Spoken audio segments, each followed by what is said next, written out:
Alright, so today we're going to be talking about buying your first motorcycle and some tips and tricks on how to pick the right one. I was super excited when I started my motorcycle journey, and definitely can be a little overwhelming because there's just so many things out there to research and learn about. I'm just going to talk about a couple things that helped me make my decision on picking my Ninja 400. So as you guys know, there's many different styles of motorcycles. You got sport bikes, you got cruisers, you got more of the adventurous type of bikes, then you have kind of the sport bikes without the fairings, which people call the naked sport bikes. I chose a more traditional style sport bike with the fairings because when I decided I wanted to get a motorcycle, it was all because I wanted to race on the track. I watched GP, I've been trying to get into Moto America, and so those guys are riding sport bikes with fairings, and I just like the way the look. I just like the look of the bike. I think before you decide on which bike to get, you should ask yourself, what kind of riding do you want to do? Are you commuting? Are you going on joy rides? Are you going for long distance touring? Are you going to be off-roading at all? Because each style bike is suited for something different. Can you cross paths with different things?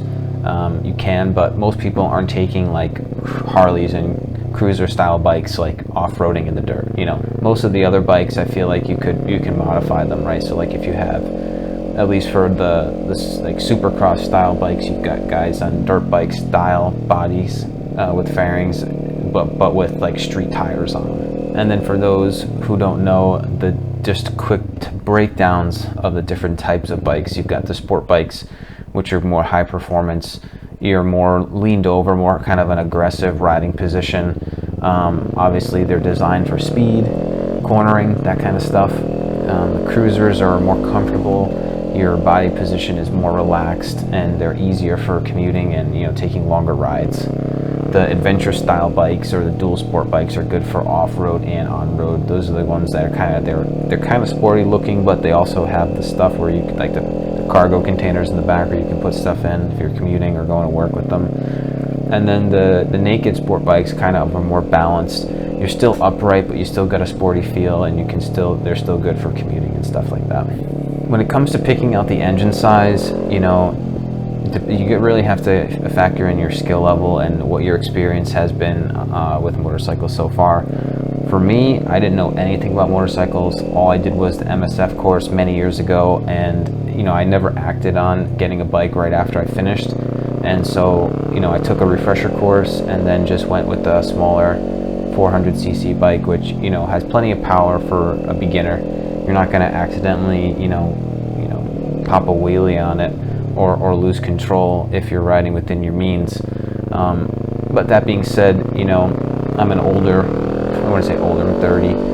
I think I'm a little bit more mature mentally. I think I could have started out on a bigger bike if I really wanted to, but I decided that I was more interested in getting a good foundation and learning the fundamentals on a smaller bike, because I can always upgrade later. And I will upgrade later. I know that for sure. It's just I'd rather get comfortable with a smaller bike. And there's kind of, I guess, three main categories I feel like people talk about. There's like the 300s, which there's a lot of variation now. There's 250s, there's 390s, there's the My 400. Then like you could say that the Ninja 500 is kind of in that entry level kind of sport bike range now. So there's like 300, the 600s, and then the 1000s. And I'm still learning about all the 600s and the 1000s because I haven't been on them yet. But eventually, maybe next year I'll get on one and give it a spin. I think most people, when they're starting out and they want to get a sport bike, they're focused on the looks, the appeal of it all, trying to impress their friends and other stuff. Nothing's gonna impress your friends more than riding a bike that you can actually ride well, right? Like anybody can go fast in a straight line. That doesn't take any skill to twist the throttle back. But you just have to remember that if you're not comfortable on motorcycles or it's your first one, you should probably start on the smaller side of things. It's just easier. You can always trade up. People are constantly getting new bikes and trading up and all kinds of stuff. So don't feel like once you buy something, you're like locked in forever and you can't do anything with it. Another topic that comes up, fairly often when buying your first bike is new versus used. You know, there's a lot of pros and cons to both. I went with a used option. I thought that I didn't need a brand new bike for my first bike. I didn't really care about what it looked like per se. You know, if it had a couple scratches or it had been dropped or whatever, I didn't really care. I just wanted it to be in good mechanical order so that I could actually practice and learn on it. And I can always save my money for, you know, something that's, you know, in pristine condition when I actually have a really good foundation on how to ride. It's not all about the looks, right? So What? Bro, what are you talking about, man? buying used, I also, you know, didn't have to deal with the depreciation as much because somebody had already done that for me. Granted, my bike's only a year old. It only had 1,000 miles on it.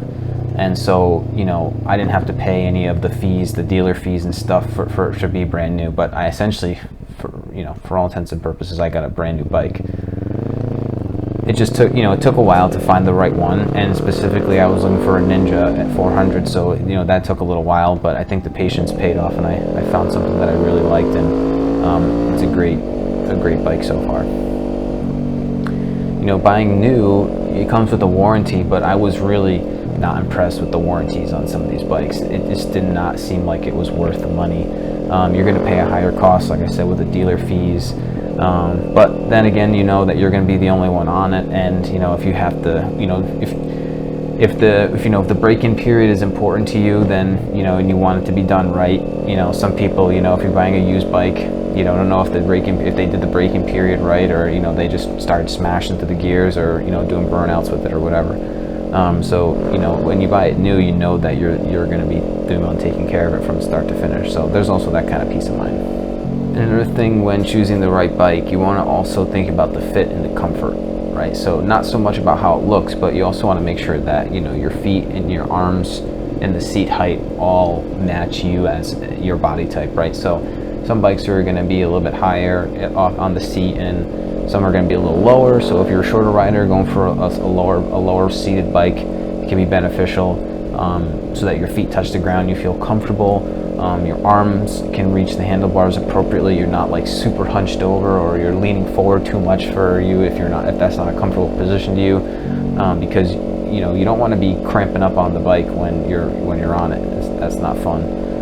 One thing that I wish I was able to do was test ride the bike. Since I was a brand new rider and I didn't have a lot of experience, I didn't actually test ride the bike. I don't have any friends that ride either, so that made it really difficult for me to kind of get a good gauge on, is the bike in actually good mechanical order.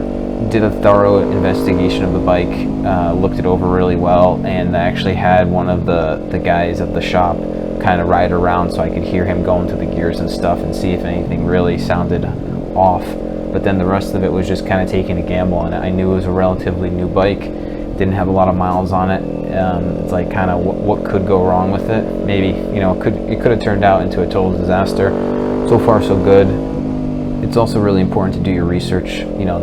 That seems pretty obvious, but sometimes doing the research can be the fun part, and like searching for the bike can be going on the hunt. That can be sometimes more exciting than actually like pulling the trigger and buying it. Figuring out which bike you want, which model you want, which size, which colors, trying to find the right color if that's important to you. For me, it was just trying to find something that was in good mechanical condition. I didn't really care if it was scratched, dropped, whatever. I just wanted it to be street legal, ready to ride, and so I could just jump on it and start practicing with it. And my final thoughts are that choosing your first bike doesn't have to be intimidating. I would just stick to the basics, make sure you get the right style, start with a smaller engine, and prioritize safety and comfort, because that's going to lead to an optimal and a great riding experience. If you start moving away from those types of things, you might suffer from not having a great riding experience, and that's going to lead to you not really being interested in the motorcycle going forward.